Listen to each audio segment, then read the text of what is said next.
ready? No debate, cause it's over. I'm too official, got the drip, I got the sauce.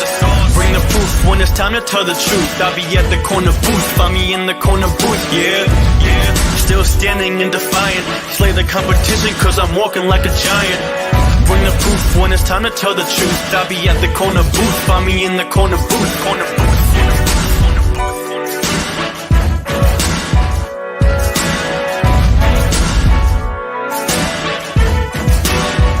I see myself, Kate, I feel like I have not officially said this.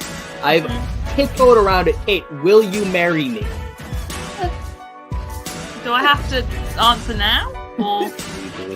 No, you have time. You can think about it. You can think about a way to say no without hurting my feelings if you want. Oh Lovely. I'll send you a letter. Just don't even. Okay, cool. Thank you. I'll send you my address later so you can send it to my house. Yeah, I'm never giving you my address. I don't want you getting that close. Oh, I know. Ladies and gentlemen, after a ridiculous week where I lost power for no reason, was not able to record a show, started a new job, drove back from Pennsylvania, I somehow made it here, and it's Thursday. It's Korner Booth Pregame. We got some special guests tonight. First off, everyone knows my former co-host and host of the Tailgate and the Quad Pod, which, by the way, returned today, Big Ten preview, Mr. Kevin. Hello. And, of course, last but not least, or he probably won't be last because there might be two other guys joining us, Mr. Scotty K from the Craft Brew Sports podcast. They were last night, of course, at 8 o'clock, and also on Friday, I believe, at 6 or 8 o'clock on Tiki Live. I have no idea. I think it's ask Mike that. I forget. I'm talking to the wrong member. Yeah, no, the original time slot we had asked for was filled up, and then I never remember because I know there's been some changes. So, wrong person to ask. Fair enough. And of course, for Scotty, we'll get this joke, but every fucking week. Fantastic. I promised it at week one. I actually like smoke. I like doing the show outside and smoking a cigar, so it's become a thing. I like it. I'm not. I hope you're not upset. I'm going to be eating my dinner while we do the show because it's my okay. children. You're not the first member of the Korner Booth to eat their dinner in the middle of a show. I didn't think I would be, but my children decided they were going to, do last minute shenanigans. I walk into the office and I see wet spots on the carpet, and I'm like, what happened here? I spilled water. Where's the water? This isn't water. This is gelatinous goo. I need to talk to mommy. I need to talk to mommy. No, you don't. What spilled and where did you do it? So I was stretching out my gojitsu and it popped. Okay, all right, I can handle that. Where else did you spill it? As I'm walking into the office, the child outs himself. I definitely didn't use the scissors to cut it. I go over to where the scissors are, see that there's gel covering the scissors. It did not clean up. It's real OJ scenario here. Jesus Christ. If the glove fits. Yeah, and the thing is, I had just had the conversation last night before my show. Hey, buddy, scissors aren't toys. We're not going to play with the scissors. You don't want to end up like Jared. The very next night, here he is cutting up his squishy toy that's filled with gel. Kids, man, they are. Being a parent sounds fun. It is not a lot of the times. But the times it is great. It's really great. But the times it's not, holy God. Do they Casey Anthony, do the great times outweigh the rest of the time? Or is it like a 50-50 split? It just depends on the day. You got to take it day by day. Some days you lay your head on the pillow and you're like, it wasn't so bad today. They were pretty cool. Everything went relatively smoothly. My voice was still intact. I didn't have to scream. And then other nights you're just like, well, those nights end early for them because you finally just get to that breaking point of go to bed. I'm done with you. I don't even want to see you anymore. Good night. Don't talk to me until the sun comes up. So, I think orphanages need to make a comeback. I feel like there used to be like, if you read stuff about history or like watch anything, it makes it sound like there was an orphanage on every corner.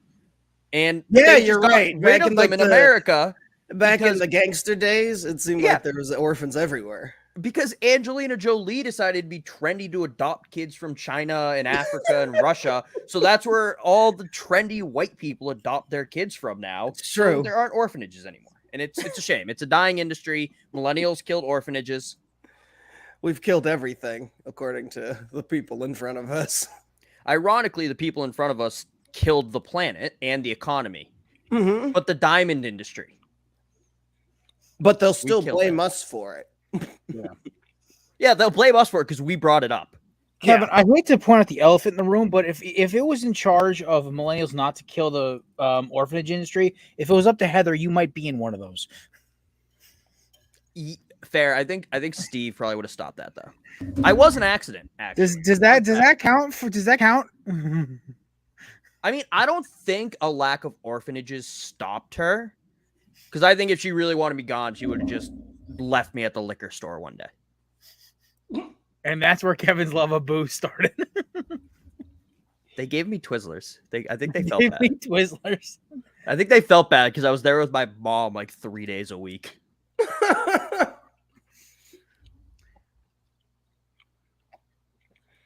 I mean, there's See, nothing wrong with free licorice, though. Like, who gives Yeah, a right. shit why people are handing it to you? It's Exactly. like, oh, hey, thanks. So it's Yeah. weird, right? Like everyone's like 3 days a week for the liquor store. It's like I go in the liquor store 3 days a week, but like 2 of those days are because my boys work. One of my best friends works in there, so I go in and say what up and talk to shoot the shit with him.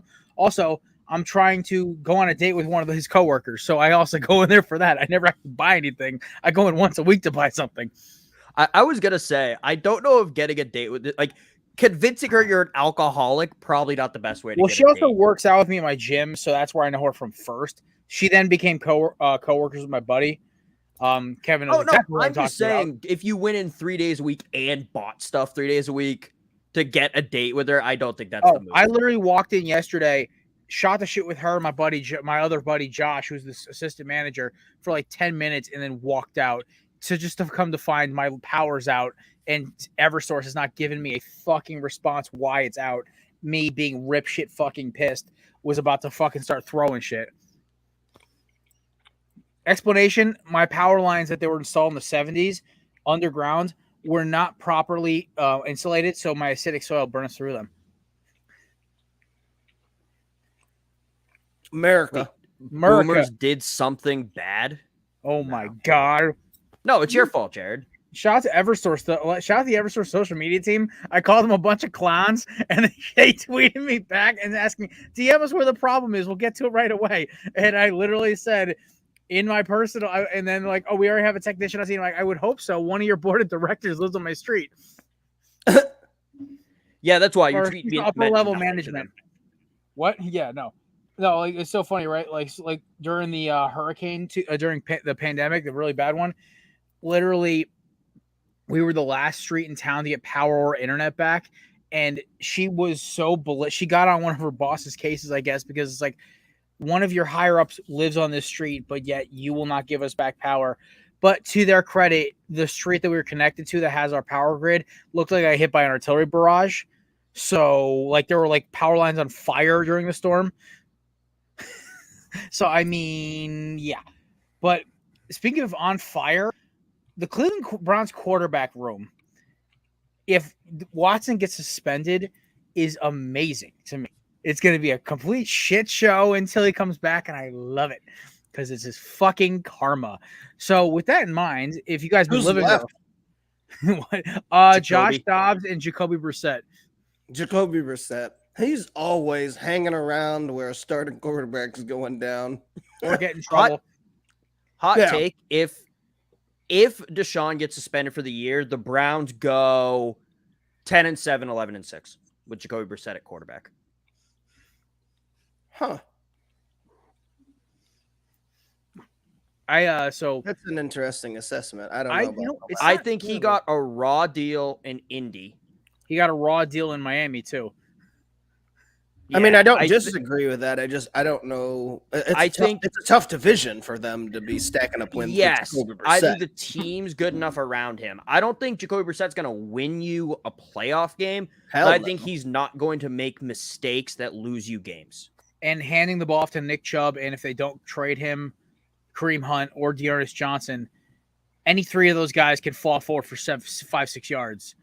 And then you just drop it over the top to Njoku or Donovan Peoples-Jones. And, like, it's not a bad offense. It's not a great offense. But, honestly, okay, so if I'm being I just frank. don't know if it's enough offense. Like, well, here's the Ravens and Bengals. I was going to put up something. They could easily be the third-place team in this division this year because Kenny Smallhands, and that's what I'm going to run with from now on, Kenny Smallhands, we don't even know he's going to be a starter. For all we fucking know, it could be Mason fucking Rudolph, all helmet smasher himself.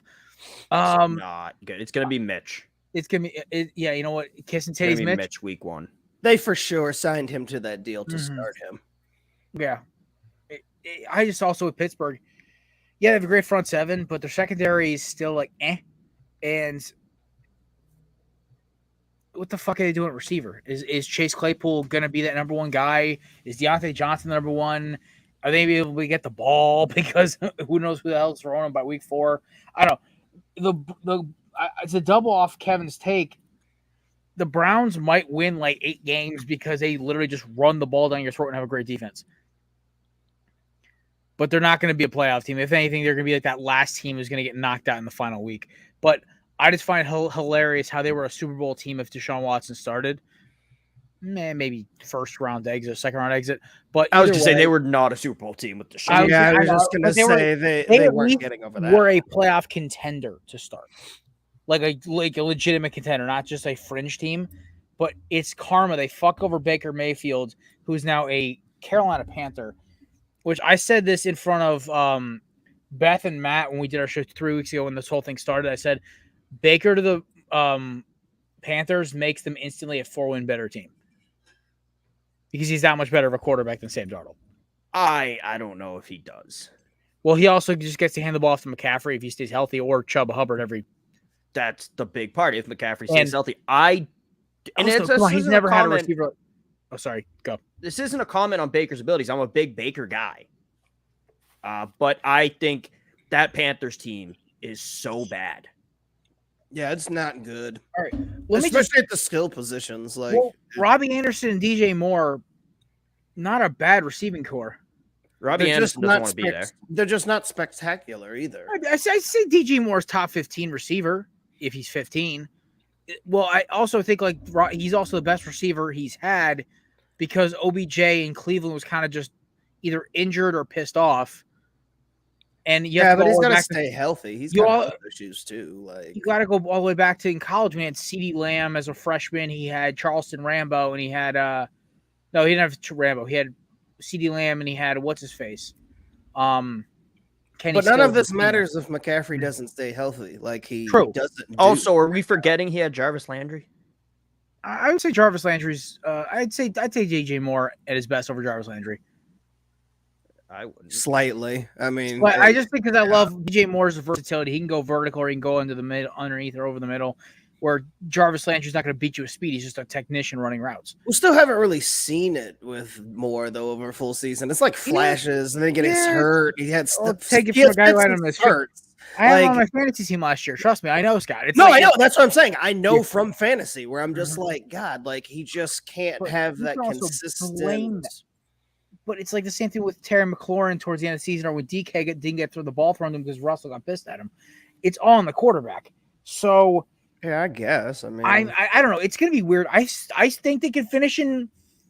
If New Orleans has a couple rough games, they could easily get within a game or two of them. They're going to finish in third because I think Atlanta is going to just eat themselves. Because I don't know. I don't. The NFC South to me makes no sense besides Tom Brady still playing. So none of it. That still makes no sense. He's been there for like 2-3 years. I know. Like here's the thing. Like you look at every team in the NFC South. We talked about this 2 shows ago. It came on a random tangent.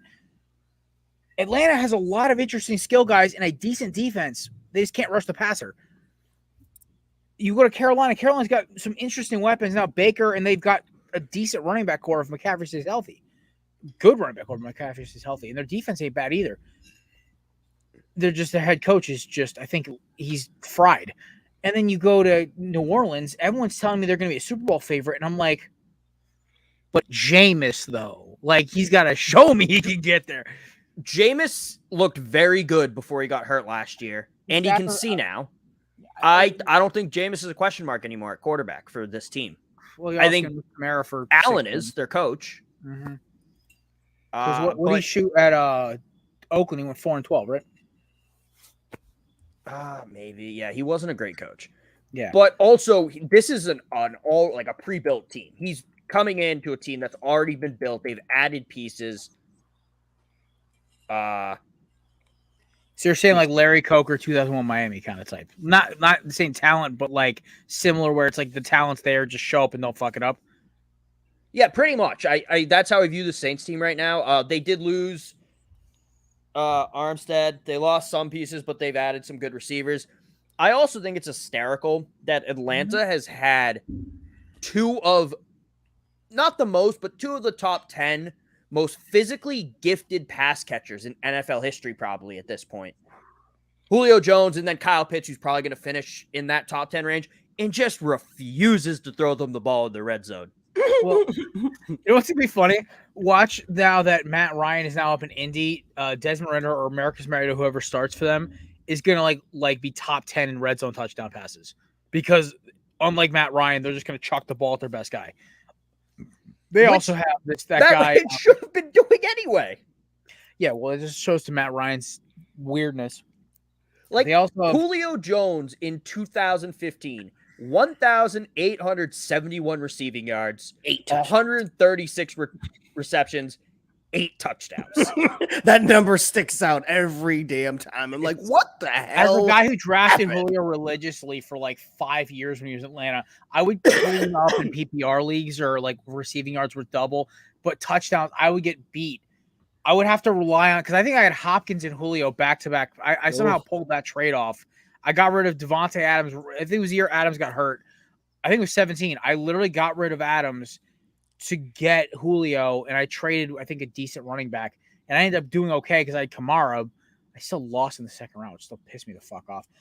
But what cracked me up about like Julio, what killed me is like I just watch him throw the ball to fucking Russell Gage or JJ Hendricks or fucking, and who is his number 2 also before the year before Ridley came? Sanu. See, Mohamed Sanu. I'd watch a Falcons game on Red Zone, and I'd literally just see touchdown, number 12, Mohamed Sanu. I'm like, motherfucker. He wouldn't catch a ball the entire first 3 drives, and then just his first one would be a touchdown. I'm like, what the fuck? Julio had double-digit touchdowns once in his career in 2012. That's absurd. That's insane. That was his second year in the league. Yes, and it was 10, by the way. It's not like he had 17, 18, 10 is the most he's had in a season. Like, I think Jay Jets has had 14 or 15 his first 2 years equivalently. Man, I'll tell you what, though. That motherfucker always saved one of those touchdown games every time he played the Niners. He'd have at least 1 touchdown. I'd be like, this dude doesn't score all year, but he'll get 2 against us. Oh, no, in Philadelphia. He owned the Eagles. Oh, my God. I just remember 19. Kill me. We don't even 19. see Atlanta that often. Oh, my God. He was a nightmare. Still my favorite Julio moment of all time, besides that like ridiculous catch he made against the Patriots, where like they made no sense how he caught it with the toe tap, was against the Eagles. Game's tied. This is right before old Aguilar gets the dropsies. Eagles are in cover 0. Everyone's going. It's 4th and 1, and I see Julio man on man against Ronald Darby. And I'm like, they're gonna do something to Julio. I just called it. Bubble screen. Julio takes it 70 to the house. I'm like, yep, that's the game. Good guy. But speaking of, hey, listen, Scotty, as much as you're 49ers and everything else, man, but hey, you got 2 championships in the last 2 seasons. I think you're doing okay for yourself right now. Yeah, man. Congrats to you and your abs, baby. Yeah, that was fun. Enjoyed the fucking ride. wagon. They were the Vegas leaders in preseason, at the end of the regular season, and they win. Yeah, I mean love that's tough to pull off, but they, they earned it over the past couple seasons where they've been building towards this. Everybody felt like last year was a super letdown, and it kind of was, but they came back after that disappointment, buried it, and finished the job. So kudos to them. Yeah, right.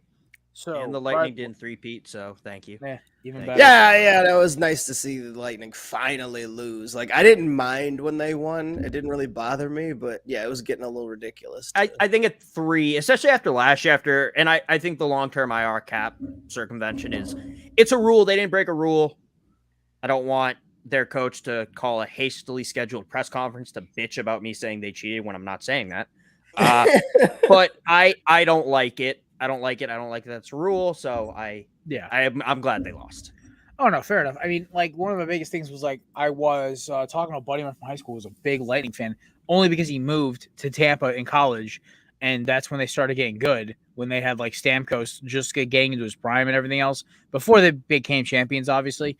But I'm just like, dude, he's got like both Lightning logos tattooed on his forearms. I'm like, bro, it just looks cheesy. And also, it's like with the Lightning, it was like, yeah, it'd be cool for them to win, but at the same time, it's like the Avs haven't won since like the Diamondbacks were good consistently since like George W. was in his first term. Like, fuck yeah, let's go get a chip. Also, like I did win a little bit of money on them winning game.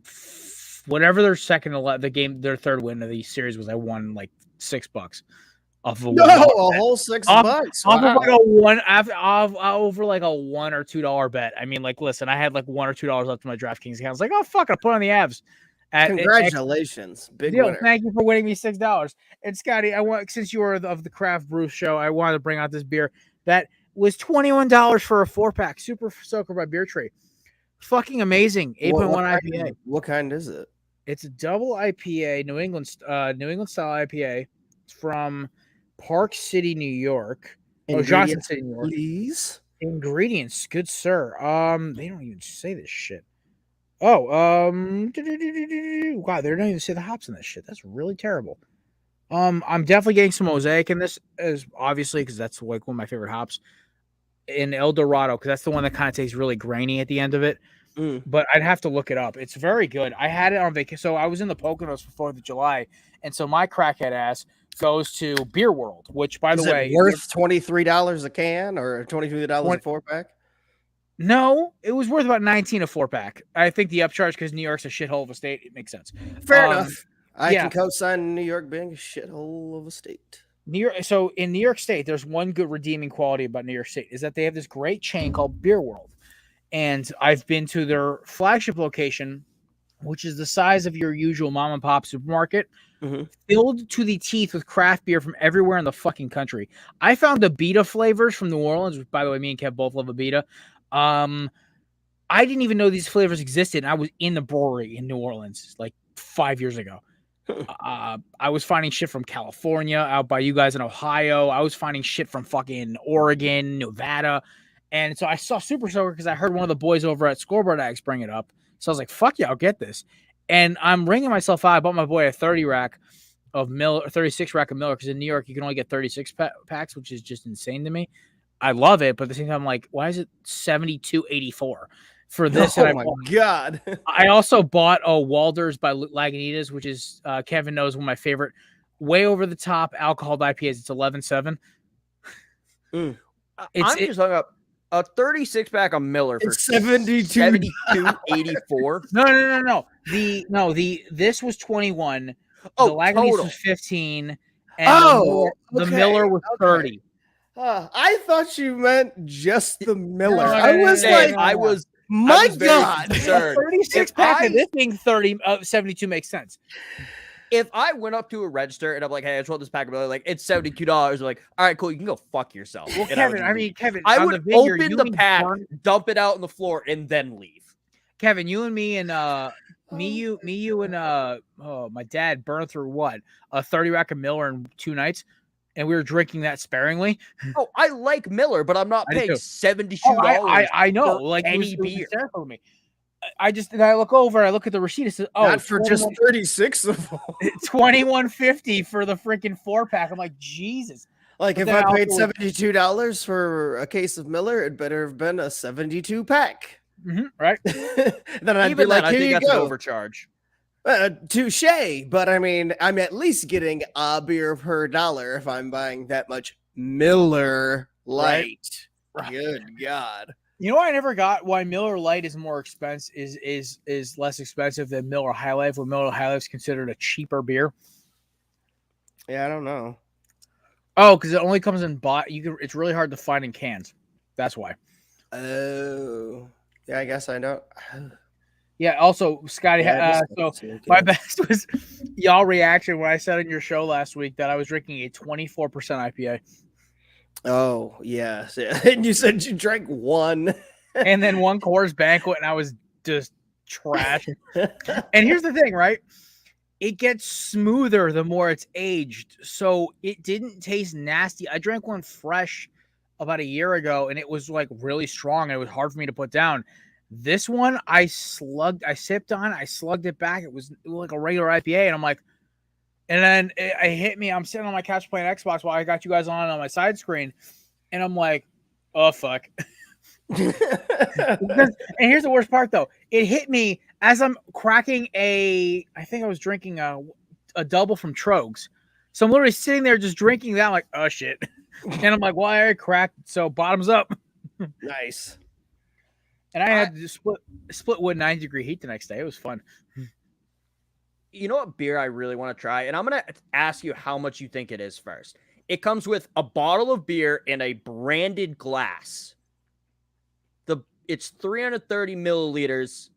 I don't know how many that is in actual units. Like 12 ounces, give or take. Can you guess how much it costs? It's just the one beer and the glass. 45. I'm going to go Scott, 72. $60. Wow. It is I lose in the Price is Right 67.5%. because I won over. Fair. It is 67.5% alcohol. Oh my God. Like, see, you end up, all you can do is shots to that. Like, you can't, that's not even, like, you can't even really, you're not drinking, you're not sipping on that. That's the kind of thing I would buy. And like the glass is maybe half of it. It's like maybe a 6-ounce glass. That's something I would buy to try and then like have with my friends. I would not have the entire bottle. Yeah, like I was just gonna say it would not end well. Good God. You know what? It's so funny now. If I see something, it's like it's almost like a novelty to me now. I see an IPA that's like ridiculously over ABV'd, and I'm like, I have to try it. It's like you with your fucking milkshakes and shit, like your milkshake IPAs and shit that you have on the show half the time, or your summer stouts. Yes. Okay, I mean, so the higher the ABV, the better sometimes. yeah, it's like I mean, there's definitely, we've talked about it on the show plenty of times. There's a limit, or there's that line though that you cross where it's like it just tastes like booze, and it's like, okay, all right. I think high ABV beers, it's similar to like buffalo wings. A lot of places don't care how it tastes. Like buffalo wings, they just want them to be as hot as possible. Some beers just want to put as much alcohol in it as possible and don't care if it tastes good. Sure. I mean, my biggest thing is that when I've had beers that are like 17% that taste like just straight fucking whiskey. Yeah.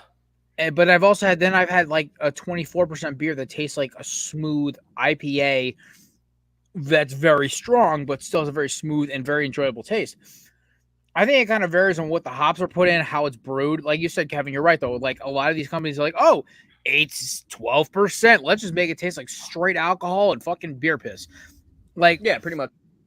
There's only one double IPA I've had that was 11.7. It's the Two Hearted Ale double. It came out once during the pandemic. They never released it since. I drank a 6-pack of it and basically died. But that's because it was tasting. Kevin, that was the Monopoly night where like Justin, I don't know if you remember this, Justin's Wi-Fi kicked out. I don't know. It was a funny story. All I remember is I had 5 of those and then 2 Two-Hearted Ales on top of the doubles. So I was so drunk I couldn't see straight. And all I remember was it tasted so good I didn't care if I was slamming it back. And that's dangerous for the double. Like usually with doubles or triples, it's like, okay, I know I'm tasting a triple. I gotta pace myself. Jared, what did you say the highest ABV beer you've had is? 24. For a second, okay, then you must have said like 7 or 17. I thought you said 70. That's I was like, basically that doesn't exist. moonshine. Moonshine caps out generally at 50, by the way, if anyone's curious. Like, that's the highest I've seen. Kevin, every time I see a picture of these guys knocking back the cherries from the old smoky cherries, I just think of you and me and Andrew at the vineyard. Dude, they're so good.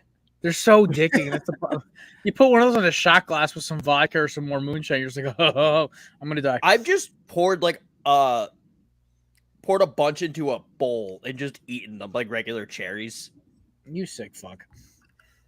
Hey, at least I didn't get the fucking moonshine pickles that company makes. Bro, I had a friend of mine, she bought them because she loves pickles, and she said it was like, Jared, it tasted like just like somebody dunked pickles in vodka. I'm like dirty martinis on steroids. And I'm like, I don't hate that, honestly. It sounds kind of like interesting. No. But then again, I've had, Hard it was pass. like, wow. Okay, so quick rumor here. So this just popped up from Yahoo. So the Timberwolves called the Nets before they made the Gobert trade about KD because they said, "What? Fuck it, why not? We got guys." The Nets asked for 4 draft picks, Cat and Edwards for KD. They were smoking heavily, huh? Oh yeah, they were smoking of the heaviest herb because. I'm sorry, D'Angelo Russell, Kevin Durant, and that supporting cast would not win more than a series in the West. Where, I mean, I'm not saying we're in a better spot. I'm saying that us with the Gobert trade, which changes the NBA, because NBA free agency, of course, happened when I was traveling. So God forbid I got to talk about it. Shit, I haven't done a podcast in a week. This is scary. This is also, by the way, folks, going to be available on, if you miss any of this, will be available on our podcast stream because I was supposed to post a podcast yesterday, but because of our power situation, obviously. But I would not take the trade. If it wasn't for Anthony Edwards' ceiling and Cat's ceiling moving to power forward, I wouldn't take the deal. That's not a terrible ask. Drop it 2 draft picks. I would have considered. Nope, it. They should have added draft picks. Yeah, no, I wouldn't. No, I know it would have been a dumb deal to accept, but for the organization that traded Kevin Garnett for a bucket of basketballs, it's not crazy to ask that. Thinking they might just that furthers both of our points. Strangely enough, it's like 1, they're fucking nuts, so you know they're gonna go for it anyway. 2, I let my cigar out. 3, I look at the Timberwolves and I'm like, yeah, it's gonna be weird. Like everyone's like, oh, what's gonna happen? Wouldn't they want to keep Cat in that scenario? Yeah, their whole thing. The whole thing is deal? they got pissed. They got rid of Beverly because Beverly served his purpose. He got Cat to man the fuck. He got at least Edwards to man the fuck up. We don't know about Cat yet, but we got Gobert to move to center, which moves Cat to power forward, which now we just need a fucking shooting guard. Because now we just traded Pat Bev. So, but yeah, no, honestly, like I wouldn't take that trade. But anyway, NBA free agency, obviously we talk KD obviously first. Can we talk about that like 36, 72 hour period for the Nets? Pray for Nets fans, okay? Because we talked about it a little bit last Thursday, obviously before I left for vacation. But now, like, it's still a week later. I hear people saying, "Oh, they're not going to trade KD." I think KD's gone. What do you guys think? 100% gone. Oh, he's 100% gone. It's just a matter of time. Kevin? I don't think the Nets should trade KD or Kyrie.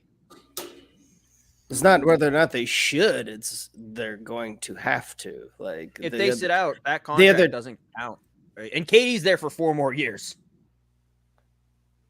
I don't know, but you know how it is. They've already dealt with the disgruntled nonsense. Like it becomes not worth it, right? Like if a guy doesn't really want to be there, what's the point in forcing him? A big problem. What? I think it's the one sport where it becomes like the biggest problem is basketball. Where like right. a guy doesn't want to play there. Yeah, if a guy doesn't want to be there, it tanks your whole team. Like especially a guy like Kevin Durant. if they didn't give up all their draft picks, I would say trade Kyrie. It's fine, whatever. It doesn't matter. He's there for a year. Just keep KD. Just ruin his career. Make him sit for 4 years because he refuses to play. Jesus. That's just brutal. My biggest thing when I was looking at this whole like trade and everything else is that if all this happens, right, the Nets are gonna have a ton of assets, but it's gonna be Ben Simmons and some role players for probably a year or two, unless they get like a good return from one of these teams. Apparently, the Nets don't want DeAndre Ayton, and that's who the Suns are offering, obviously, because he's a restricted free agent, I believe. Like for a sign and trade, and I'm looking at. We're not going to get this solved until almost August, I believe. I think it's good because, like, apparently the Gobert trade with Minnesota started happening the second Minnesota got knocked out of the playoffs because they had no rim protector to stop John Morant, and it drove Chris Finch and Minnesota management fucking insane because they're like, wait, Cat is in foul trouble 2 minutes in the game, and now it's just Ant and D'Lo trying to score points. Like, let's get a guy who's going to stop him at the rim efficiently. So that apparently started end of April. With this KD trade, if it's just coming out now, we might not get an answer till like Labor Day. I feel like also part of the issue, though, is Utah was trying to decide if they're trading Mitchell or Gobert because Mitchell was pissed when Quinn Snyder retired. He's like, I signed my contract here to play for him. And then they also traded Royce O'Neal, who's like, I guess is one of his best friends. And they traded the other guy who was like really close with him too. So I don't know what the fuck Utah's doing. I'm really confused what they're doing. I mean, yeah, they get Pat Bev and a bunch of scrubs, but like, and Malik Beasley, but hey, Larsa Pippen's got to go to Utah now.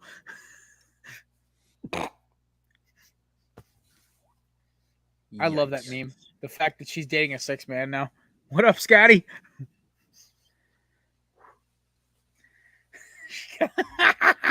I hate Scottie Pippen Jr., so I'm fine with all these jokes. Fair enough.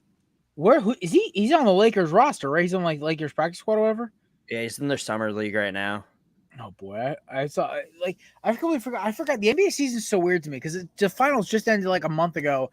Oh, it's summer league, and I'm like, oh shit, that's a thing. We traded our first round pick, and also fuck Walter Kessler. I'm so happy we fucking traded him. Also, I mean, it doesn't matter. Anyone who played in the finals isn't playing in summer league. Yeah. So, oh my god. And, listen, I'm gonna say one thing only about my Timberwolves. Yeah, we lost a lot of depth, but I really love the Gobert trade only because, like I said before, now it gives us a rim protector because Cat can't play defense inside of 3 feet or outside of 20 feet. That little in between is where he's great at. So, thumbs up. I wish we didn't give up as many assets, but whatever. It's whatever I got the trade through. Whew. Any comments on that one? Yeah, this trade's going to bite them in the ass. What trade hasn't bit us in the ass, Kevin? One's going to go right eventually. The NBA right now, the teams that have depth are the teams that are winning. Yeah, true. We only played 6 guys the entire.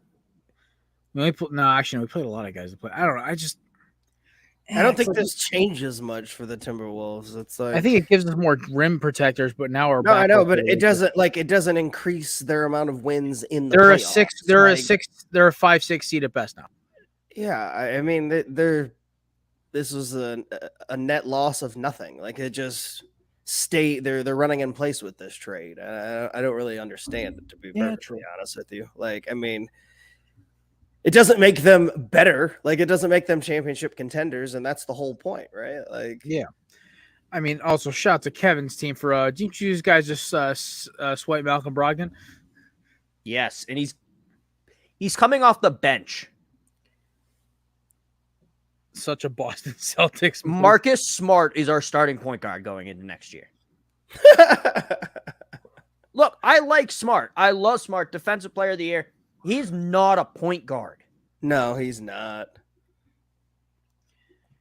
Maybe I mean, in a then again, pinch, the whole- not as your starter Oh, for yeah, a championship caliber team. Like, Depending on the lineup, if you want to roll him out at point guard a little bit, right? Yeah, that's what I'm saying. couple Like, you times a game, can, whatever. Yeah. yeah, you can slot him in there. He's just not your starter at point guard. And it also doesn't matter defensively. Like, if you want him to be matched up against the point guard when he's on defense, okay, You can do just tell that. Malcolm Brogdon to cover the shooting guard instead. Right. It's ridiculous. I don't know what they're doing. But also, I wrote this team off in like January, so True. maybe Brad Stevens and Ime know what they're doing a little bit more than I do. Also fair. One thing, Kevin, I know you're chomping at the bit to talk more about this college football realignment shit. I know you did a Big Ten preview yesterday, but apparently now Phil Knight wants Oregon to join the SEC or the Big 12, apparently, or Big 10. Yeah, Nike's thing with Nike, how much control Nike and Phil Knight have over Oregon is so stupid, by the way. But yeah, so the Big 12 or the Big 10 is looking to add Oregon and Washington if Notre Dame says no. I don't know why Notre Dame would go there, and I'm looking for what all the teams that the Big 12 is looking to add.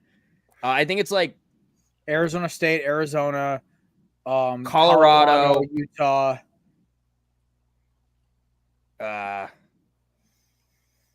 Oregon and Washington. The NCAA's got to be looking at us like, fuck, we lost complete control. Yeah, it's because they gave too much money to TVs, to like ESPN, CBS. They have too much control now over what college football is. I hate it. And the SEC is looking to potentially add Virginia, Virginia Tech, Florida State, Miami, Clemson, and a bunch of other ACC schools. I mean, getting to Kevin, maybe us going to see a Miami Alabama game, even though it's gonna be a blowout every fucking year for you guys kicking our ass. It'd still be cool to be an SEC team, but we wouldn't be Miami be a 500 team for 5 years until they caught recruiting wise. I think depending on the schedule, 500 would be generous. Yeah, I was just gonna say for like right off the rip. Right after I'm talking like down the road, like when we're in our 30s, they might actually be a competitive team. But like I'm talking like now, Cristobal still got some time to build in that roster. They did it. They got like I think their 10th 4-star recruit of this class coming up. So I'm like, all right, cool. Keep recruiting, boys. Yeah, I just hate this though. I feel like a lot of people have this take. It's not an original take. A lot of what college football is how regional it is. Yeah. Like the Patriots in Miami are kind of rivals based on history in the NFL. Boston College is never going to be a rival of the U. Like they had a couple games that were close and they hated each other in the 80s, but they're never going to be considered a rival because of the distance. I do love now that they play them every year because this new pod schedule. So next year I get to go see Miami Boston College in Boston, and I'm actually kind of hyped about it. Like stuff like that was a bad example. I'll be honest, because there is history there. But in hindsight, like now that I think about it, but you know what I'm saying. Yeah, right? I was gonna say I do get what you're saying when the point stands. The argument was the example was terrible.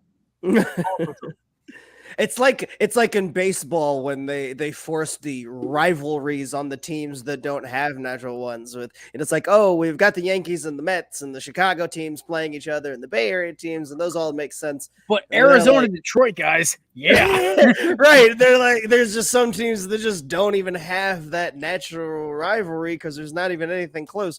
Like with the Braves and the Red Sox, they tried to make that the rival because they were the Boston Braves, right? Yeah, they tried to manufacture that shit. It's just like that doesn't work. Like we're never going to be rivals with the Red Sox. It's just going to be highly competitive games because it's two franchises that traditionally play well. But other than that, like nobody hates the Red Sox. Nobody's like, "Grr, we got that rivalry series coming up soon." It's like. It's all I give a shit about is beating the fuck out of the Mets and Phillies. Like that, those are my rivals, and that's because of division.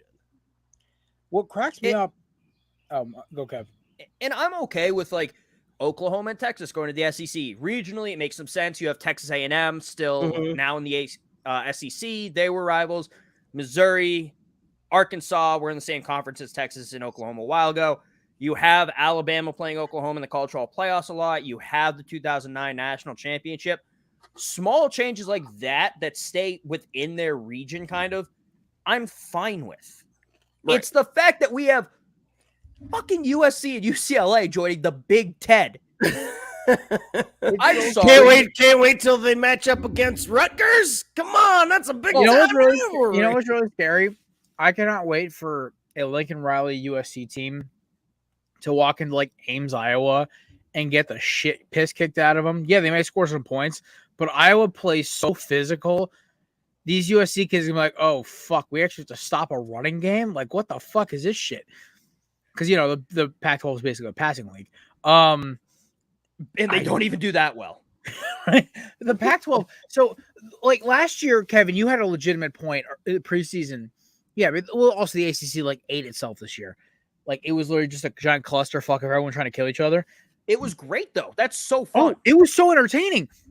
And somebody said to me, "Oh, the Pac-12 is the third best conference in college football." I'm like, "What are you watching? Pac-12 games are unwatchable sometimes.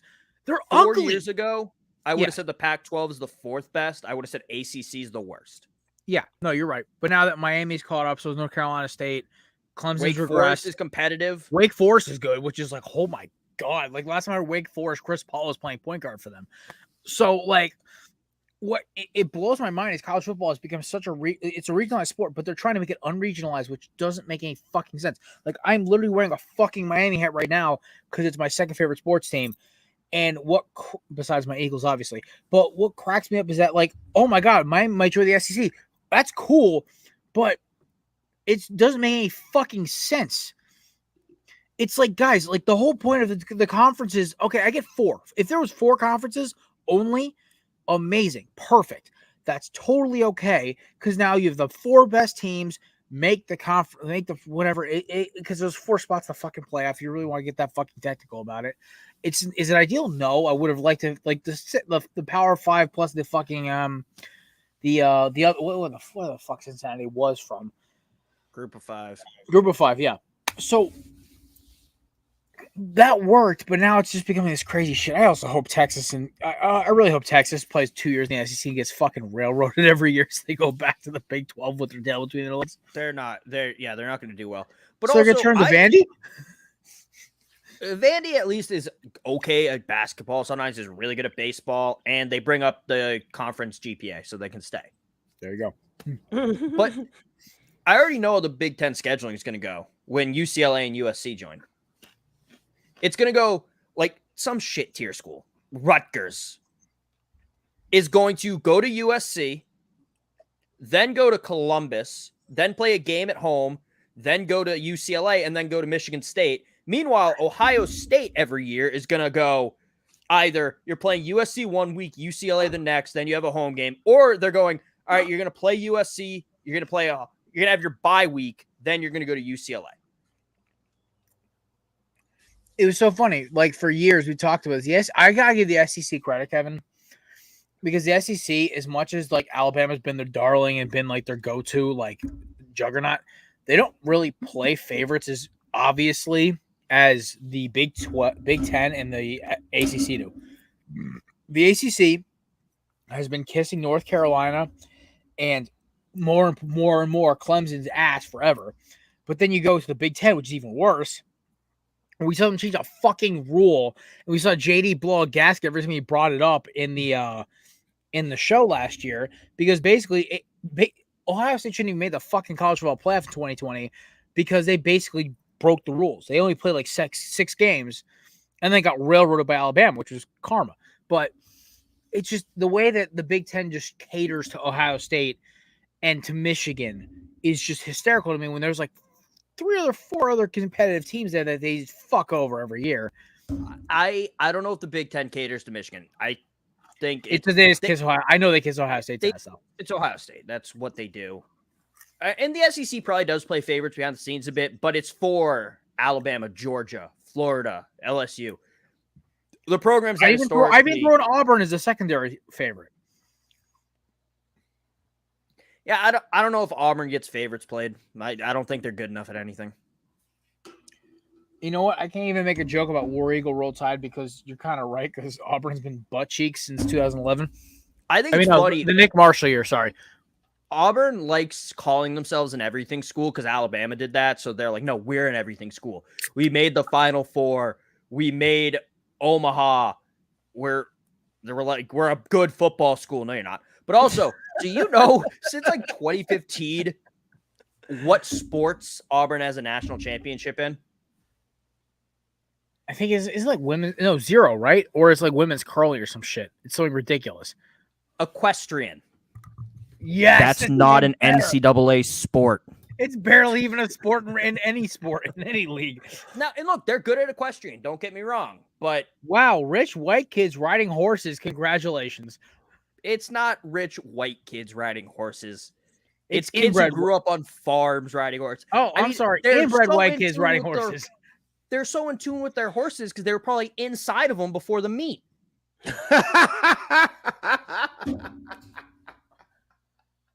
God.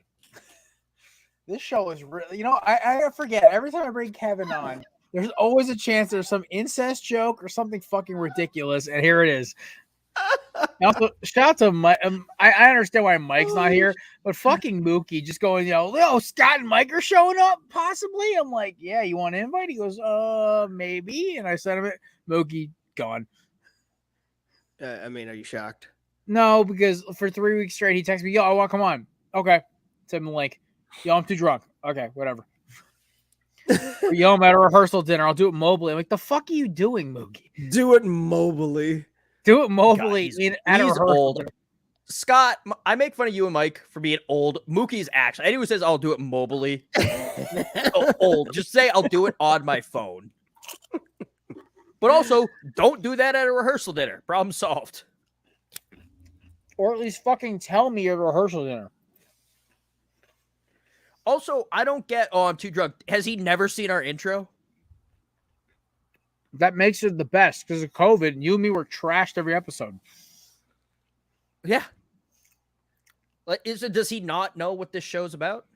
I mean, we cleaned up our act, man. Like now, it's me and you. Mookie. He doesn't remember 5 minutes ago. Isn't he like an engineer or some shit? No. What does he do? He's in some type of business, but not an engineer. Nah, the fact he's in business tracks because business. I have friends who are in business, like that definition. They fucking go on Thursdays and get absolutely fucking shit faced. I'm like, I have a degree from a business college. I have a journalism degree. I'm supposed to be a hard leaning liberal who is just a freaking stick in the mud. I am the farthest thing from either of those. That has nothing to do with your point, though, about people with business degrees. Well, it kind of is because it doesn't fucking track, man. My degree is from the Culver House College of Communication, or Culver House College of Business. Mine is from College of Commerce. That's it. Fuck, I can't remember the School of Arts and Sciences from Southern. Kevin, remember how we had that argument where I had a Bachelor's of Sciences degree and you were so pissed off that it actually says my diploma, Bachelor's of Sciences? That was journalism should not be a Bachelor's of Sciences. I understand that. It's just what I got. I don't fucking care. I'm convinced Southern's a fake school because that's not a sciences degree. I know. Southern's a piece of shit school. I honestly, the more and more I get older, the more I regret not sending my app into LSU because I would have gotten in by flying colors. But then this would have been a Tigers hat, and it would have been worse. So I would have been a horrible human being. I may have never come back from Louisiana because I'd fit in so well down there. Sorry, I'm getting harassing phone calls from a telemarketer, and I'm like, oh, I thought it was your wife telling you how to get off. No, it's like leave. No, it's this telemarketer is worse. He's like, bro, I had my first telemarketer. He's called like 5 times in a row now, and I'm like, dude, I'm not doing this anymore. Like, I don't. I'm sorry I let you in and scheduled this thing. I didn't really mean it. I panicked when you started talking, and now just take the hint, man. Take the hint. I'm not answering your phone calls. I used to be one of those cold call guys, man. I was 22 years old. They're like, you gotta make X amount of cold calls or you don't get to go home. And I'm like, wait, what? I called the same dude 16 times because I knew he wouldn't pick up. Oh shit. Oh my god, no, but it's so funny. So my new job, I'm at the front desk. I do customer service, sales, marketing all that crazy stuff for my job. I'm on day 3. I've only been on the phones and like the computers and everything else for 3 days. I literally got a call from a telemarketer today after dealing with customers who are like, it's everything. I deal with disgruntled housewives not happy with their contractor to who want like a different material. I deal with contractors in a rush on speakerphone on the highway with their window down. Try hearing that shit on speaker. It's a fucking bitch. And then I got my first telemarketer today. I heard it. I'm literally in the middle of putting a customer's order in, and I click. And my sales manager looks at me and goes, "Why'd you do that?" I'm like, "Telemarketer." He goes, "How'd you know?" I'm like, "I heard the beep in the background." And he goes, "All right." I'm like, they call it a business. That's what cracks me up. But I don't know. It's just fucking crazy. College football. I fucking hate. I get emails about like services similar to what I've looked into for work, lead generation tools and stuff like that. And I'll get random emails from companies like, "Hey, you wanna schedule a call to talk about this?" No, I don't. I have not. They have those websites like Cookied. So basically, if Yeah, your name pops up, those generated leads that people pay fucking hundreds of thousands of dollars for every year. Yeah, no, I've looked into stuff like that, and it makes sense. But they will call me after I don't respond to their first 3 emails. Oh no, that's why I'm terrified, because for work this week, my biggest project this week in my first and second week is taking over all of social media for my company, and start to helping out, like posting pictures of all of our rock and bluestone products and everything else, and our mulch and topsoil and everything we have on sale from our father company, Delgado Stone, and everything else. And the biggest problem is that I was looking into like what Hootsuite runs, what all these other like management calendar places run, because I know I use this for Belly Up when I used to be the assistant podcast director before I moved over to pod development. And I used a couple other ones while I was at New York Life. And I'm like, oh, I know all this shit. And now I realize they all jacked their prices up by like 80% since 2019. Even though, I'm sorry, media companies don't have a right to jack up prices besides inflation, because you're not affected by the pandemic. I'm sorry, it's all technical. But at the end of the day, I ended up saying, fuck it. Between me and the guy who's helping me with it, who's one of my best friends, the two of us can figure out the fucking social media during the day. I literally had 17 sales in the first hour this morning at 7 a.m. One of the contractors showed up. I didn't have a single customer until about 10:30. So basically, I had like hours to do purchase orders, receipts, all that other shit. I literally was sitting there on my computer, like typing away, carving a rock into an arrowhead that I pulled out of the quarry this morning, and just working because it was so fucking boring. But enough of my fucking work, because nobody fucking cares. Yeah, but this whole college football realignment thing's fucking bullshit. But do you guys see it actually hurting college football down the road, or is it going to be just like, yeah, whatever, who fucking cares? No, we'll take it away. It will be fine. It will be a zero net change in 10 years. The people in the country who care about college football are going to still watch. They're going to have their kids watch. Their kids are going to be fans. The South's still going to watch college football. The Midwest is still going to watch football. Right. Football addicts are going to watch football. Maybe parts of the West Coast still, even though they're probably the second least likely region to watch it at this point. They're going to watch it. They're not going to get the Northeast by doing this, which is, I think, a big part of why they want to do it, because it's so populated. The TV companies want the Northeast market badly for college football. They're never going to get it. There's no good teams up there. No, never. Until the Cum Bowl of UConn versus UMass becomes respectable. Until Boston College has another Doug Flutie-like guy come in and win the Heisman, which is never going to happen. Until Syracuse starts playing competently. It goes back to its Donovan McNabb, Dwight Freeney, Marvin Harrison days. Yeah, you're right. Yeah, and even then, they're not going to get that market. The NFL will always beat college football in the Northeast. Okay, the Northeast. Let's review here. The Northeast. So where do you draw the line at the Northeast? I draw it at like just below Philadelphia. I don't go all the way down to Maryland. Yeah, no, it's Philly to Buffalo. It's Philly to Buffalo. That's where I run it. A little bit further west in New York, like down in west, because New York or Buffalo's like right up by Canada, but so down in west. So basically, Pittsburgh? New York, Pittsburgh. Pittsburgh's a little different because they have Pitt, who's decent sometimes. Yeah, but really the Steelers still reign supreme there. And then that part of Pennsylvania that I don't know where Pittsburgh is in that state. But Pittsburgh is southwest-ish central. So basically, like the part of Pennsylvania that goes along New York, probably about 50 miles in, cuts down into Pittsburgh and then goes up to Philly. And then like that's the Northeast really in terms of like Yeah. the TV market in my mind. And then you have New England, the New York teams. It's just you're not like okay. So I just named 4 out of the 10 most passionate fan bases with New England, the Giants, Pittsburgh, and Philadelphia, right there. Oh, and Delaware. Delaware is part of the Northeast. Well, Delaware is also like Philadelphia Eagles country. So I had to do a couple of jobs in Delaware. I was moving. It's Eagles gear everywhere. Yeah, Delaware also has like 5 people total. So surprisingly, Delaware's a gorgeous state. It's just a shithole because no one lives there.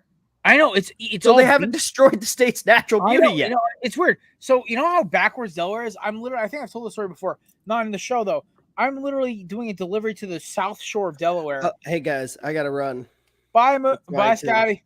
You hold on a second before I go. Did you just almost call me Mookie after this motherfucker shot you down weeks ago? Because I just texted him. That's why you talked all that him. shit about it, and how dare you, sir? Scotty, you're still Scotty. I'm sorry. You're still my favorite at Craft Brew. I'm sorry. As it should be. Quick way to tell the difference: Mookie, Scott, Mookie, Scott. On that note, good night, fellas. Have fun. I'll catch up with you next time. Thank your wife for letting you come on, man. I appreciate that. Peace. Bye, Scott. I love you.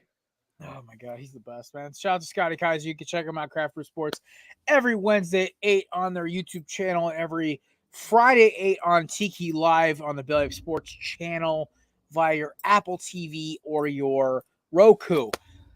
Oh, buddy, it's like the old days, man. I know. Dude, I love that fucking shirt, by the way. Thank you. It's the okay. By the way, Labor Day, nice. Labor Day at the Vineyard. By the way, just keep that in your mind. Labor Day weekend. I got it off. I still know how. I just got hired, and they still gave me Labor Day, and they gave me the whole week off. So I'm like, fuck. Good. When are you going down? And when are you coming back? I am going out that Tuesday, and I'm coming back Labor Day night. Ah, damn. I didn't know if you're talking about like Labor Day week, so like that Monday for Labor Day and then the 4 days, because I might take that week off because I'm working like 2 days that week. Well, listen, if you want to take that week, the week before Labor Day off, and then I'll just pick you up on the way again, like last time, because I'm coming up later. My parents are going out there the week before because they're going to some concert shit because my parents are fucking hippies. But yeah, no, we'll talk about this off camera, obviously. But also, by the way, I'm drinking a Voodoo Ranger Experimental IPA. Tastes like shit out of the can. Amazing in a glass. Surprising. Good to know. Oh, yeah. So I was down in... So, by the way, the Poconos, right? You're going to love this. I got food poisoning my first night at the Poconos. Rip. Because my drunk ass ordered a crab cake from a very shitty-looking dive bar / tourist trap restaurant that these idiots who are friends with my boy, Chris, picked. And I'm sitting there like, I said to the waitress, I'm like, excuse me, miss, what's better, the burger or the crab cake? She goes, never heard nothing bad about the crab cake. I'm like, all right, we're doing the crab cake. Didn't realize the crab cake had a lot of nasty stuff. It's going to make my stomach all crazy. Dude, I was in an escape room for 2 hours. I felt like I died. It was a zombie-themed escape room. I felt like a zombie walking around like this. Like, ah. Did you go tell the woman at the restaurant that you had something bad to tell her about the crab cakes? No, because I never went back there. We went to an actual real restaurant the next day. Ironically, in the middle of a outlets mall. It was a nationally ranked wing spot in the middle of an outlets mall. I'd never seen anything like it. We had their Jameson garlic buffalo wings, which apparently won like top 3 in Pennsylvania for wings. I'm like, me and my boy Trevor, we killed probably 10 of them. I had their Yingling honey wings because the Yingling brewery is like right there, and I was like, dude, this is great. And I'm like, this is real. This is good fast food. What I had last night was fucking bullshit. This is why people who don't know how to cook should never pick restaurants. Yeah, I will die on that hill. I know how to cook. Kevin knows how to cook. My cousin, I love him to death. I'm not gonna name his name. He can't cook. I'm never letting him pick a restaurant ever in my life. Yeah, you know what else sucks? When your family loves a restaurant and it's like okay. Which you want air this mail there, soldier, or you want to lay it dead? No, because it's just in like my area, so Have I been to this restaurant? Possibly. I don't think so. Okay. No, it's okay. Like, no, picking bad restaurants runs in my family too. Like, there's a restaurant in my grandparents' town that like my uncle is obsessed with, and it tastes like shit. But then again, I'm also the guy who literally I came up with a recipe on the fly, and now it's like my friends are like, "Dude, you're gonna make this next time you come over?" I'm like, "Yeah." It's basically a grilled chicken bake, Cajun style. And to make it Cajun, I did my whole special Cajun sauce. And then I also started chopping up andouille sausage into it with onions and peppers. It's fucking gas. Throw some rice, some pasta. It's fucking great. Either way, who knows? I might start fucking TikToking this shit because I'm actually a decent cook. Anyway, by the way, look out for us. Our friend Frank Michael Smith, founder of Juice Media. By the way, check them out right now. They're actually hiring. So if you don't work for Belly Up Sports and you want a job, go check out listen, I got to throw love to my boy because Frank's my dog. Chef Roy is coming by the show in a few weeks. If you haven't seen him, he's on TikTok and he's also on Snapchat. Dude declared war basically on the Liver King, so I love it. And also Frank is coming back in August to talk some football because big Pittsburgh Steelers guy, and it's gonna be a fun time. And I'll actually have my crew because I know I know I was talking to Pat the other night. He goes, "Yeah, I want to come back occasionally, but I'm only going to come back occasionally." And I'm like, that's fine." JD is like on the fence. I'm like, "Listen, you want to come back just for Thursdays to talk football? I'm down for it. You're good."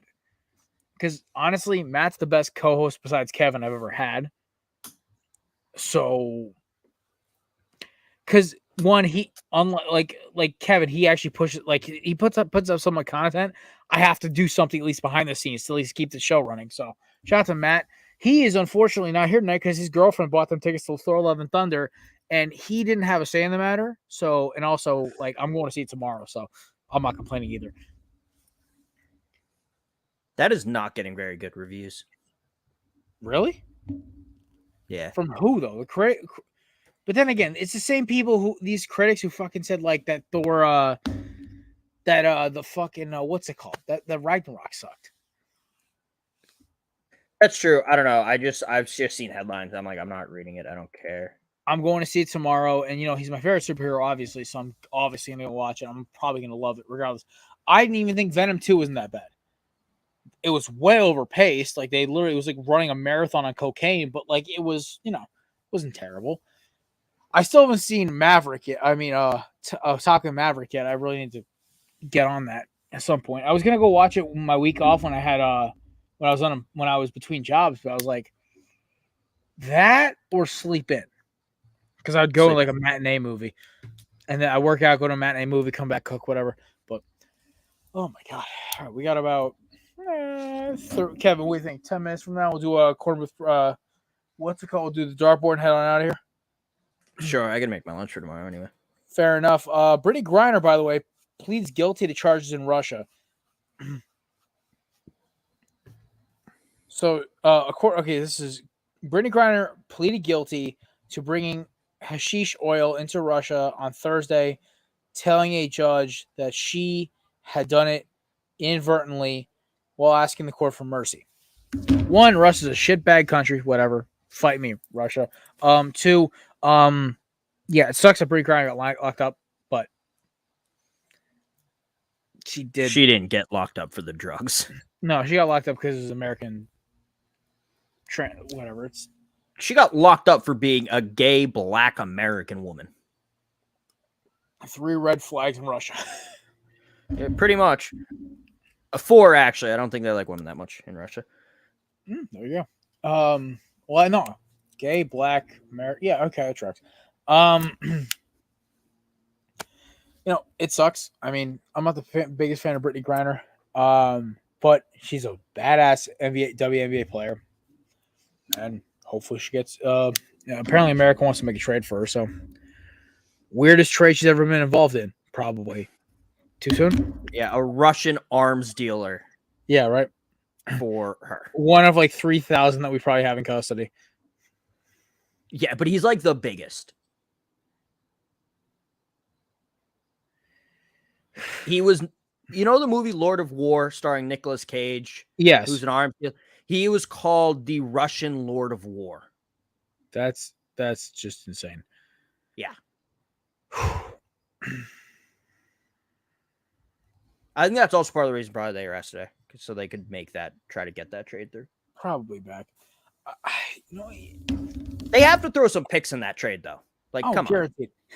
You know, hey, we want X amount of boxes of recalled M16s you seized from government raids or AK-47s or whatever. We're running low.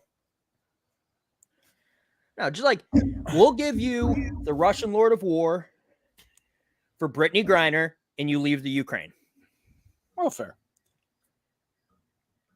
Then again, it's not the weirdest headline I fucking heard this week. You heard about this congressman from fucking Rhode Island?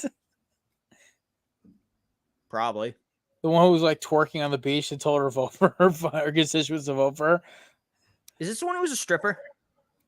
Maybe? I don't know. I saw it first from a libertarian like page I follow, and I saw it on somebody retweeted one of my Republican friends tweeted Tucker Carlson. I was like, oh boy. And I'm like, oh god, this is gonna be funny. And then I saw a tweet from I think it was Hannity. No, not Hannity. Rachel Maddow or one of the CNN sources talked about it too. And I was like, I mean, it's definitely a different perspective. We're in a different time where we have a congresswoman twerking upside down on a beach. I mean, I'm like, I don't give a fuck. It's like as long as she knows how to fucking run her district, I don't give a shit what she does. It is also not the former stripper. The former stripper is running for Congress. She's not currently in Congress. She's got my vote. Don't care what party she's got my vote. Oh my god! Even though Kevin, you look like a strip club promoter right now, so I love it. What I'm going for. By the way, love the beard's coming back, kid. Yeah, I figured it was time. Sorry, Jared. She's running for Congress in Philadelphia. Democrat or Republican? I have no idea. $50. She's a Democrat because that kind of sounds like a Philadelphia thing to do. Also, I don't think Republicans exist in Philadelphia. So, yeah, no, she's it actually doesn't say she's running as Democrat, but it says she's a leftist. Oh, I can do Democrat, can't do leftist. Yeah, because Democrats don't do anything.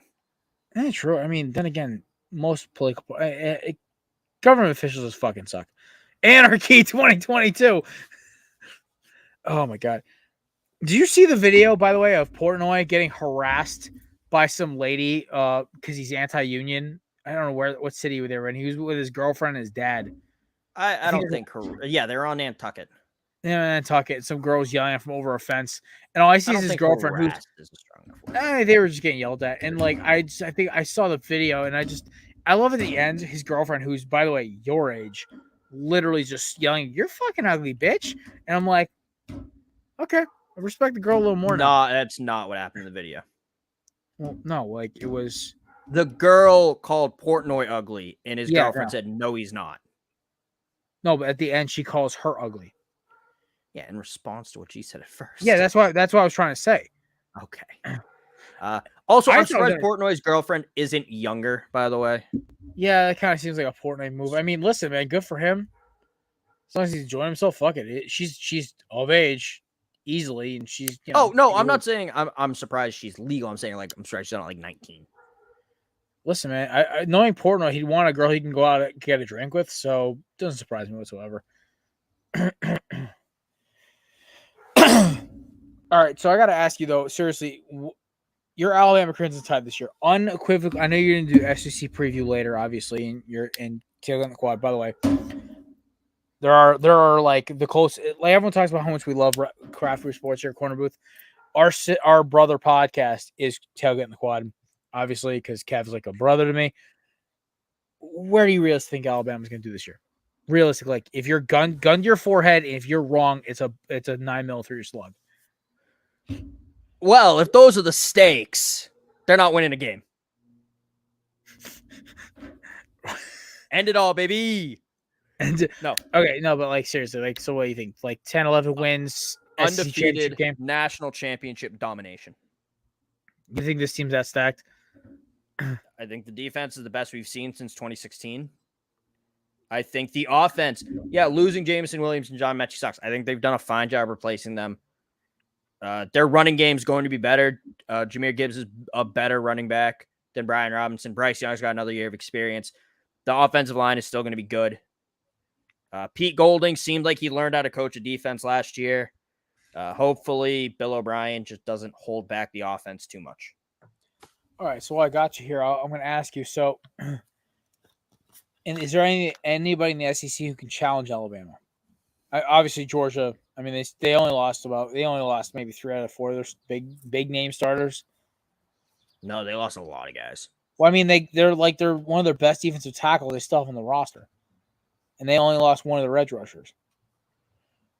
And Kobe Dean. And their corner. Where'd the corner go? I forget. I just know they lost their corner. He went like second or third round too. He wasn't like a high pick. Yeah, but I think Georgia can, but I'm not sure because I don't think Stetson Bennett can do what he did again. Stetson Bennett is Matt Saracen. That's what he is. He's Matt Saracen from Friday Night Lights. Yeah. Oh no! You know what he is? He's Alex Moran from Blue Mountain State. That's what he is. Goes that get so I know so one of the interns. That's underselling Alex Moran. Well, here's the thing: is like it's not because of the talent. I say like Matt Saracen was a good combination. I think he's a hybrid of both because I was talking to one of our interns, Jim, who actually goes to Georgia. He goes, dude, Stetson Bennett's out partying like 6 days a week. Post-title. He's enjoying himself. He knows he's not going to the pros or he's not going to play in the pros. He's living life right now. He's doing all this crazy shit. And I'm like, Alex Moran. Like, that was Alex Moran for the first 2 seasons of Blue Mountain State. And then they kind of fell off at the back end of season 3. But we'll not talk about that. Yeah, but the problem is I don't think he's ever that good. I think he was the beneficiary of a historically great defense. Yes. I don't think Georgia's going to be playing for the national championship this year. I don't think LSU is still kind of a shit show. I don't think Brian Kelly's going to change that in like 8 months. All right. I got another one for you. Over under, how long does Brian Kelly last in Baton Rouge? I'm giving him 2 years. Kiernan's giving him 1. Wow, Kiernan's. I'll go with you. I think 2 or 3 years. I think he's gonna realize year 1 it's gonna be a shit show. He's gonna make some strides year 2, and then he's gonna get frustrated and just quit between year 2 and year 3. He can't recruit. I mean, the one thing you heard about him at Notre Dame was, he doesn't recruit well because of their academic standards. Marcus Freeman's doing just fine. Marcus Freeman, didn't he land like 3 or 4 5-stars in the last like month and a half? Yeah, like 83% of the recruiting class is 4 or 5 stars, which is insane. I mean, like everyone's looking at Amari Cristobal like a fucking wizard because he nailed nothing but 4 and 5 stars in the past like 6 weeks, and everyone's like, yeah. I mean, but I think Brian Kelly's going to go maybe 500 in SEC play this year, and then they're going to start 0-2 next year, and they're going to fire him. They're going to go. No, I made this joke on Tailgate the Quad because we talked about some of the stuff we had missed, and we talked about Brian Kelly grinding on recruits, but I think LSU hired him partially because they were sick of just the turmoil around their program. You have the Les Miles days where players could do whatever they wanted. He was allegedly stalking students. Ed Orgeron won a national championship, divorced his wife, was hanging out with coeds, and then stopped winning. And then they're like, well, we need a guy who's going to come in. He's going to be an upstanding guy. He's not going to do anything he shouldn't be doing. He's going to be focused on football. So they brought in a guy who allegedly killed a student. I love those references on Craft Brew, by the way, because they make one at least once a week. Yeah, I initially just said killed a student, then I had to throw in allegedly. So allegedly. It's just with LSU. What's so funny with me, like the Marcus Freeman feels like a slam dunk, and it's going to make Notre Dame, I think, a little more relevant. It's going to make them actually like a legitimate fighting team again, and not have to rely on their name brand to get into the college football playoff every year. But, excuse me, one of the biggest things I look at when I look at LSU now is like the SEC is now like It's Alabama, Georgia, then Florida, and then 60 feet of shit is everything else. No. Beamer's doing a really good job with South Carolina. I think they're on the That's true. upswing. Kentucky You had think 10 wins you think last year. You think Arkansas keeps it going, or do you think they're I think done? Arkansas can keep it going. I think Sam Pittman's a good coach. A&M is going to be good. They're going to go like 8-4 this year. All their guys are going to transfer. I cannot wait for week 3. Miami A&M. I know we're going to either get. It's going to be okay. So I know you guys think we're going to get shithoused by them, but I think Miami's got a score to sell with Jimbo, and nothing will make us happier than knocking him off with his SEC school. Yeah, I also think Ole Miss is going to be good still. I do think that though. Who'd they just get? They didn't just get Keaton Slovis, did they? They did get Slovis. They did. Okay, it was Slovis. I thought it was Slovis. I mean, I'll check right now, but I swear they got because I remember hearing that name the other day about it. Oh, by the way, breaking news: Mets fear DeGrom is going to opt out of 2023 and chest for agency. Like this is his last year's Met.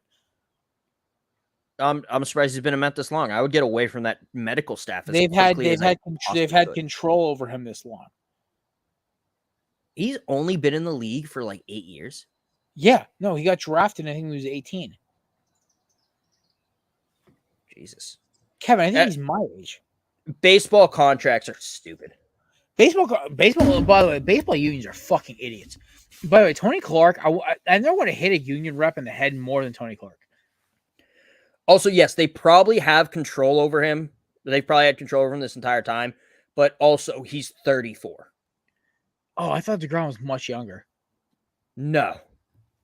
Jeez, I thought he was like 29 because he looks so young without like the long hair and shit.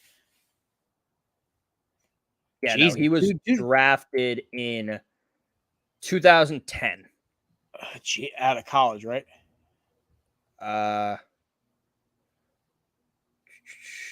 Yes. Jesus Christ. Oh, that's right. He debuted. I was a freshman in college when he debuted. Yeah, he went unselected out of high school and he enrolled at Stetson.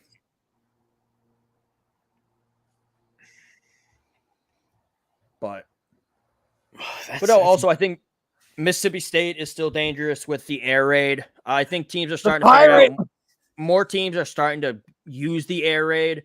So I think they're less dangerous. So let me reverse that. You still have like the Alabama, Georgia, Florida, and inch of shit, and then it's like 5 or 6 good teams, and then it's the Vanderbilt.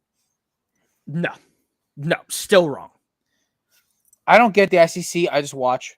It's Alabama and Georgia. They're pretty close still, I think. Going into the year, it might be wrong if the defense can't replace what they lost. Then it's a little bit of gap. It's Kentucky, Ole Miss. They have Will Levis, so yeah, I gotta watch more tape on him yet because he's gonna be drafted this year. I gotta know who the fuck this guy is. Then it's a little bit more gap. Florida, a little bit. Alabama, Georgia, and then I think A&M's still in that tier 2 right now. Right now. A&M, Ole Miss, Kentucky, a little bit of a gap. Florida, Tennessee, Mississippi State, maybe Auburn, LSU. And then you go a little bit more Missouri, go a little bit more Vanderbilt. Missouri, talk about a team who regretted leaving their conference. Missouri dominated the Big 12, or at least was like a top 5 team every year in the Big 12 championship their first year in the SEC. Yeah, but then they haven't made it since. Yeah, but they probably weren't going to be dominating the Big 12 right now. I'd say they'd probably be top 5 team. I think they Texas, Oklahoma, and Iowa State. That's all I think of above them. Oklahoma State, maybe. What? Texas, Oklahoma Texas State. is not above them. Would not be above them. They'd be on the same tier. Texas just went 5-7. True. Oklahoma State, Baylor, they'd be above them. Yeah, Baylor. Comfortably, mind you. Mm-hmm. Oklahoma going into the year might not be with all the turnover they've had. Let me take up on that. What do you think the fuck's gonna happen in the Big 12 this year then? I know you got your previews. You don't have to reveal everything, obviously, but I think Oklahoma State and Baylor are probably just gonna play again for the Big 12. That'd be a fun ass fucking title game, by the way. We literally just had that. I know it's gonna be fun again because last year was amazing. I loved it. I won money. Yeah. on that And then for who else? I think TCU is also a little bit below. They have a really high ranked wide receiver this year too. I can't remember the kid's name right now. Yeah, who's throwing them the ball? I mean, it could be a fucking jugs machine. The kid apparently, I watched his tape. He's fucking nasty. He's definitely not like where Jalen Reagor was their only option, so they just threw him the ball 1,000 times. I think this kid actually has some pro prospects. All right, you ready to talk a little dartboard? I have to think of who I have, but I'll go first for once. Because I never go first. All right.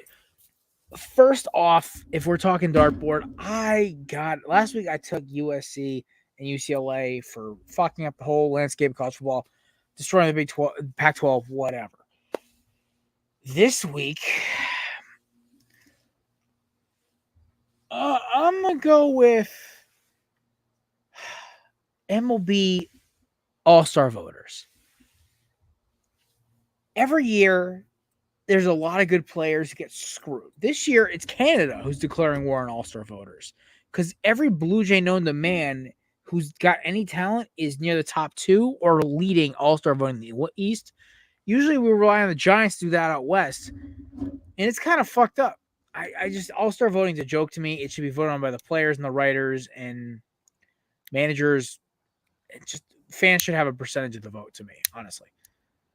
But shout out to Corbin Carroll for the Diamondbacks farm system for getting a start in the Futures game. So shout out to Corbin. 16 dingers already this year. Proud of you, bro.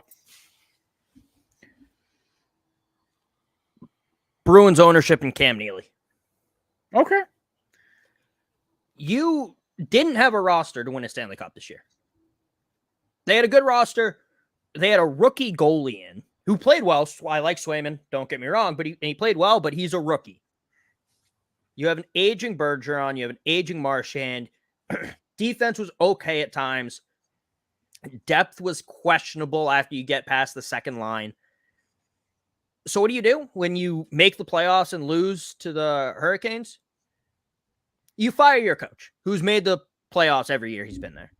And what do you do to the man who did fire your coach after not giving him a contract? You extended the GM. This team is going nowhere, and it's infuriating. They're not going to win a cup with this current regime in the way the roster is currently made up.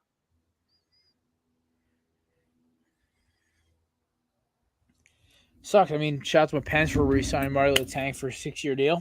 There we go. Keep Marty in the building. Let's go get one of these motherfucking Bruins who got let go. Let's go. Isn't it? Go get. No, it's Martin Letang. I thought it was Martin Letang. I just know it was Letang because my uncle used to have a jersey of him. It's Chris Letang. Jesus Christ, I am losing it. Christopher Joseph Pierre Irwin Letang.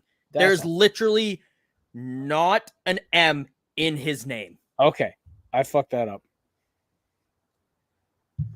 With that being said, also not a lot of Bruins got let go. Aren't you guys losing Pasta or Pasti? Whatever his fucking name is. No. I don't know. I gotta stop listening to McAfee, man. He's the most biased Penguins fan I've ever heard in my life. All right, ladies and gentlemen, the Penguins might not even re-sign. Oh fuck, what's his name? Other Russian. Malkin. Yeah, Malkin. They might not re-sign him, which would break my heart because I've grown up watching that motherfucker. Also, they're offering him like a 2-year deal, and he's like, no. Hockey be that way. All right.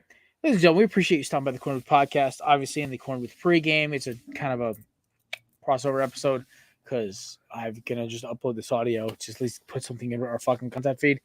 Matt will be back Tuesday, so will I. I will be adjusting my work schedule, and we will not have to deal with craziness with my family, everything else, whatever. We sure want to shout out for Scotty Kaiser from the Craft Brew pod for coming through. Shout out to Mike for at least making the effort. Unfortunately, he could not get away from his husband duties. And shout out to my man, of course, Big Kev, for coming through, basically guest hosting with me tonight, and looking like a certified porn star director. Gotta love it. Appreciate it for stopping by. You can check Kevin's podcast out at Quad Tailgate. New episode just dropped today. It's a Big Ten preview. You can also follow him at Belly Up Kev. And also, the name is McCorkle Stand account because, he loves Mac Jones. And, you can follow me at Belly Up Jared. We appreciate you stopping by. Have a safe weekend, and we'll catch y'all on Tuesday. Peace! Bye.